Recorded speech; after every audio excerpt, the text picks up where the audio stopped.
Halo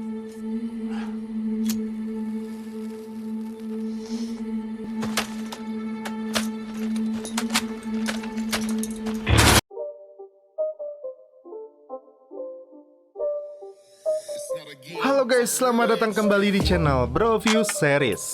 Masih bersama saya Stephen yang akan menjelaskan alur cerita filmnya. Kali ini saya sangat bersemangat sekali karena ini film makin rame guys, anjir.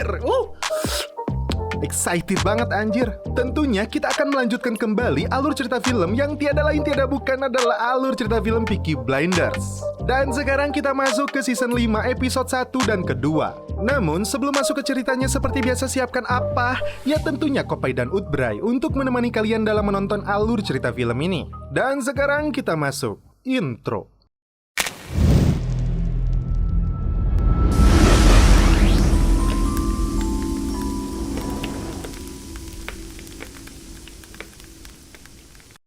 Rest for me in this world. Perhaps in the next. 2 tahun kemudian setelah Thomas Shelby terpilih menjadi anggota Dewan Kehormatan dari Partai Buruh, Bukit Liki 29 Oktober 1929.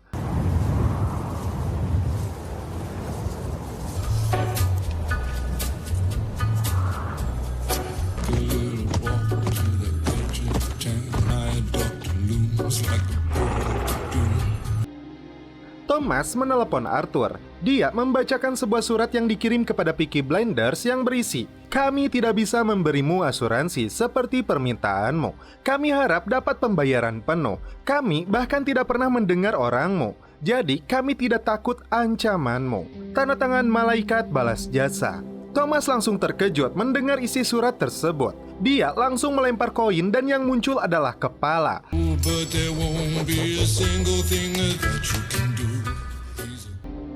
Artinya perlawanan yang akan mereka lakukan. Abrama dan Isiah ditugaskan untuk memperkenalkan Peaky Blinders dan Finn diperintahkannya jangan ikut. Lalu siapakah mereka itu?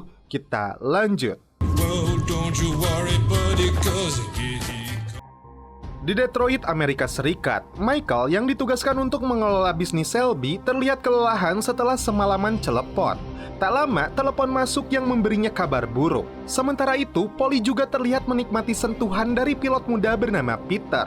Lizzie membesarkan seorang anak perempuan bernama Ruby, anak dari Thomas. Berita buruk mereka dapatkan setelah bursa saham di Wall Street runtuh. Bisnis mereka di Amerika pun terancam gulung tikar. Sementara itu, Finn bersikeras ikut bersama Isiah dan Abrama untuk menyerang seseorang. Michael harus segera pulang ke Inggris dan kekasihnya Gina bersikeras untuk ikut. Finn terkena tembakan di tangannya hingga Abrama berhasil menerobos masuk dan menembak target mereka, London.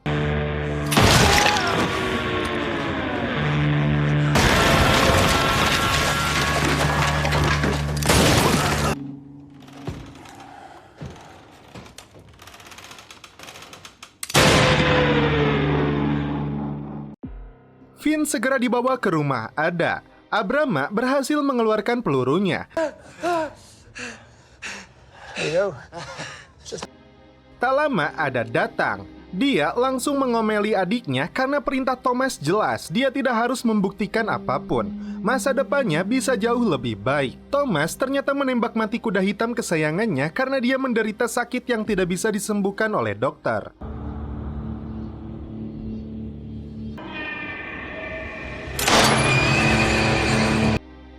Tak lama, Arthur pun datang. Dia menunjukkan berita di surat kabar jutaan dolar hilang dalam runtuhnya Wall Street. Dan kesalahan sepertinya ada pada si Michael. Dia sudah disarankan pialang bahwa harga akan melambung tinggi, namun dia memilih bertahan. Fakta ini membuat Thomas kecewa dan melampiaskan kemarahannya.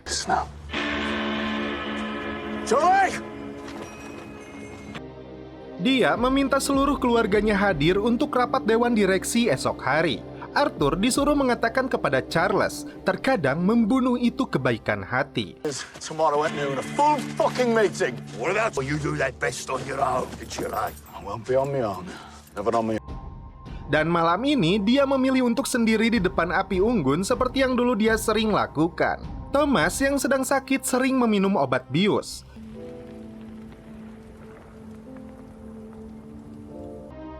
Tak lama, dia merasa Grace hadir di sana memberinya kehangatan. Dan dia mengatakan untuk selalu mengikuti kata hatinya. All this time.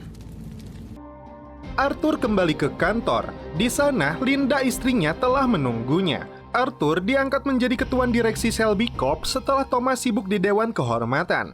So he made me the chairman so that he could stay clean. Namun, Linda menginginkan Arthur bersikap layaknya seorang ketua dan mengambil peluang ini. You think we can fuck and it'll be okay and I'll be quiet? Well, I won't. Keluarga Shelby akhirnya berkumpul dalam rapat dewan. Di sana ada sosok orang luar yang bernama Tuan Green. Arthur yang diangkat menjadi ketua, tampaknya dia tidak secerdas Thomas. Dia hanya bisa menyampaikan secara formalitas bahwa perusahaan mereka dan perusahaan lainnya di seluruh dunia mengalami gejolak setelah runtuhnya pasar saham Wall Street. Setelah dia seperti bingung apa yang harus dia lakukan, hingga Polly memintanya menunggu Thomas, namun Linda yang sewot meminta dilanjutkan karena suaminya lah yang menjadi ketua. Tak lama, Thomas pun datang. Arthur telah menyiapkan sebuah dokumen yang bisa ditebak itu hasil pemikiran Linda dan bukan Arthur. Thomas langsung memberi kejutan bahwa nasib perusahaan mereka tidak seburuk yang diberitakan. To the dollar and all deposits. Yeah. As non-executive director of the company, I need permission from the chairman to present my... Dia rupanya telah menginvestasikan dana perusahaan dalam stok dan saham Amerika. Linda di sini kembali menyela, diinvestasikan atau disembunyikan. Tempat mereka menyimpan uang tersebut, tepatnya di Nolan Bank of America, menawarkan pengembalian 10 sen untuk setiap $1 uang yang mereka simpan, dan 5 sen untuk $1 di semua deposito. Arthur memberinya izin, tapi Linda yang kecewa memilih keluar dari rapat tersebut. Thomas mengajak keluarganya datang ke pub Garrison.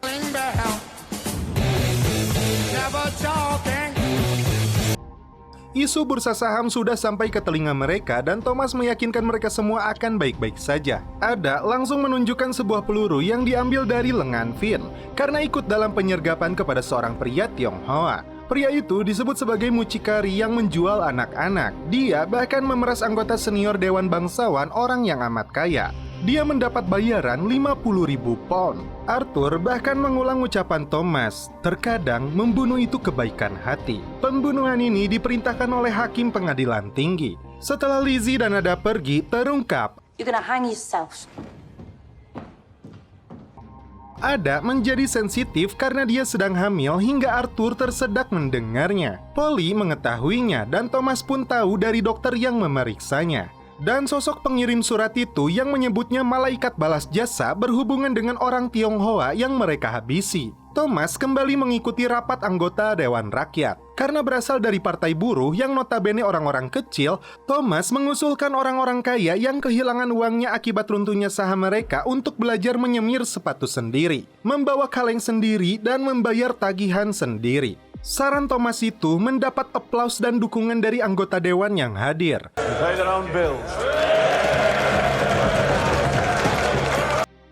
Dan ada salah satunya yang begitu menyimak dan tertarik dengan ungkapannya, dia adalah Oswald Mosley. Thomas kemudian menemui anggota dewan senior yang menugaskannya membunuh mucikari itu. Dia akan memberinya 20.000 pound dulu dan sisanya 30.000 pound lagi akan dia berikan menyusul. Thomas kecewa dan mengancamnya jika dia tidak memberi sisa uang itu di hari Senin, maka bukti-bukti kejahatannya yang dia dapatkan dari orang Tionghoa itu akan dia beberkan. Di rumahnya ada kedatangan seorang perwira tentara yang pernah menangkapnya atas pengetahuan Thomas. Dan pria ini sepertinya yang menjadi ayah dari bayi yang sedang dia kandung, namun ada begitu berat untuk mengatakan kepadanya. Thomas menerima surat dari Kershil yang berada di New York, dan sekretaris pribadinya menyebutkan dia kehilangan $75.000 dalam 2 jam akibat runtuhnya Wall Street. Thomas kemudian menemui seorang wartawan bernama Levitt yang dulu pernah memberitakan kasus pembakaran foto raja oleh Peaky Blinders. Dia seakan hendak memeras Thomas dan akan menyebutkan dalam pemberitaannya di London Times, seorang mantan bandar judi terpilih menjadi anggota dewan. Dia juga menyebutkan kematian seorang polisi bernama Mayor Campbell yang mengarah kepada keluarganya. But in these modern times, especially in America, Thomas berbalik menyerangnya karena dia sudah melakukan penyelidikan dan tahu lokasi rumahnya. Dan dia adalah seorang lajang yang sering berjalan di taman dengan pria lain. Levi terkejut, itulah akibatnya jika mengusik Thomas Shelby. What is your Tory newspaper more afraid of? What is it that so troubles you that you would try to undermine me? Polly kembali menemui Ada dan telah melihat dengan mata batinnya bahwa bayinya adalah seorang perempuan dari ayahnya kulit hitam yang akan lahir tahun 1930. Biarkan dia lahir dan Polly yang akan merawatnya. Thomas kembali menemui anaknya Charles yang masih marah kepadanya.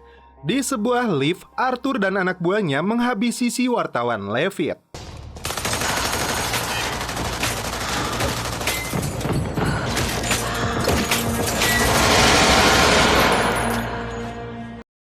Dan setelah itu film pun berlanjut ke episode 2. Thomas yang sedang duduk santuy di ruang kerjanya terkejut saat melihat ke arah luar jendelanya.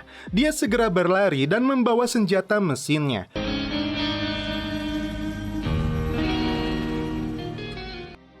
Rupanya itu adalah sebuah boneka yang mirip dirinya yang diikat di tiang pancung. Selembar surat bertuliskan lihat ke tanah dan lihat benih yang kau tebar. Ternyata tempat dia berdiri sekarang sudah dikelilingi ranjau. Seketika Thomas terkejut dan mencoba berjalan menjauh dengan hati-hati.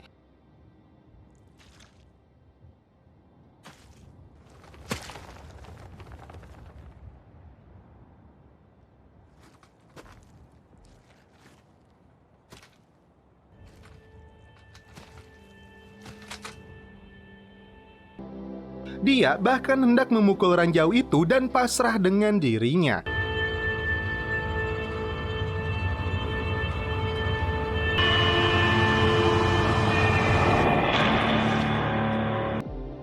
Namun tak lama, Charles berteriak karena ada telepon masuk untuknya. Dia segera berlari membawa anaknya menjauh. That is a phone call for...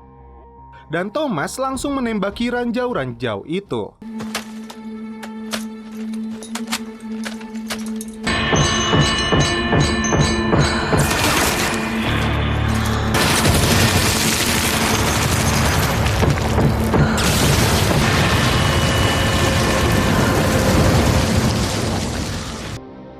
Dia kembali ke kantornya dan menelepon balik. Ternyata Michael sedang disekap. Pimpinan mereka adalah seorang wanita yang mengaku Kapten Swing. Dia bersama Michael yang sedang berada di kabin atas kapal Double S Monroe di geladak Belfast. Thomas meminta dia dibawa pulang.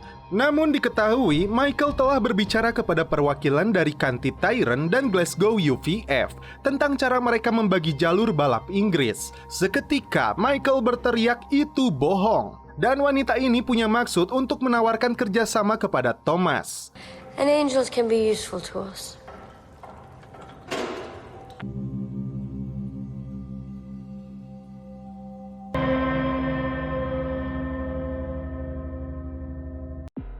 Thomas dan Arthur datang ke pub Garrison dan menemukan adik mereka Finn tertidur dengan seorang gadis. Tom memintanya bersikap seperti seorang jenderal dan peluru ini menjadi pertama dan terakhir untuknya. Tom meminta Arthur membawa senjata. Michael akan pulang hari ini dan Polly akan di sana. Dia khawatir dalam mimpi buruknya ada seseorang yang ingin tahtanya dan itu adalah Michael. Seorang polisi bernama Taker datang ke kantor dewan untuk bertanya tentang pembunuhan terhadap Levitt. Wartawan yang diketahui menemui Thomas.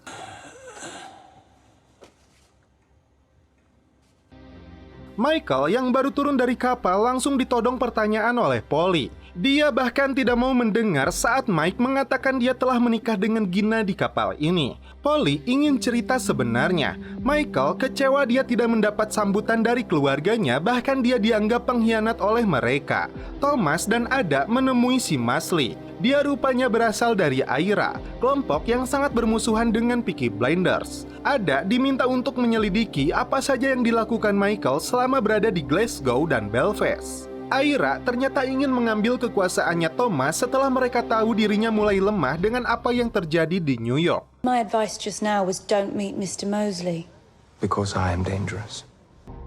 Sebelum bertemu dengan Michael, Polly meminta Thomas dan Arthur mengeluarkan senjata mereka. Michael menjelaskan, saat berada dalam kapal, dia bertemu dengan mereka yang membicarakan tentang Thomas yang mulai kehilangan kekuasaannya. Dia mengira itu polisi, padahal Ira. Pimpinan mereka adalah Billy Boys yang terkait dengan Belfast, UVF, dan geng kejam Protestan, termasuk ikut dalam politik. Michael menikahi Gina karena dia hamil. Thomas untuk sementara mempercayainya dan bayi dalam kandungannya itu akan menjadi saksinya.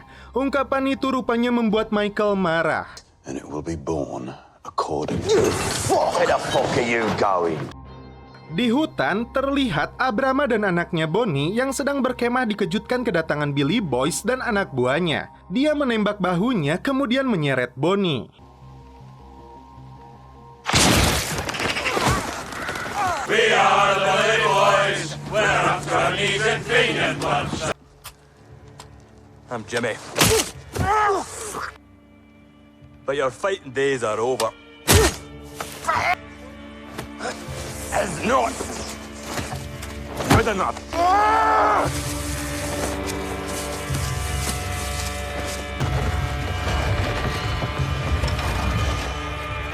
Farewell, fighter boy. You died well. Dia memberikan pesan untuk Thomas agar memberikan 2 wilayah kepadanya, jika tidak, Thomas sendiri yang akan disalib. Arthur ditemani adiknya Finn dan Isyah datang ke pub Garrison. Seorang penyanyi bernama Billy yang dulu manajer sepak bola dipaksa untuk memanipulasi permainan bola. Dan Peaky Blinders sebagai bandar taruhan akan memanfaatkannya. Arthur membakar surat yang diberikan Linda sebagai bentuk kekecewaan terhadap usaha Peaky Blinders, yang kembali menjadi bandar taruhan dengan memanipulasi permainan bola dan pacuan kuda untuk menutupi kekurangan dana. Begitu juga Thomas melakukan hal yang sama saat Lizzie memberinya surat. Terlebih, Thomas yang lupa dengan hari ulang tahun Ruby, anak perempuannya. Tiba-tiba, sebuah mobil datang. Terlihat Johnny Dogs diseret penuh luka yang dianggap pengkhianat oleh Abrama yang mengakibatkan anaknya Bonnie tewas. Dan pelakunya adalah Billy Boys. Thomas yakin Johnny tidak berkhianat dan mereka harus melakukan balas dendam bersama-sama. Lizzie yang mendengar keributan datang menembakkan pistolnya. Dan John meyakinkan Thomas dia bukanlah kucing hitam. Dan film pun berlanjut ke episode selanjutnya.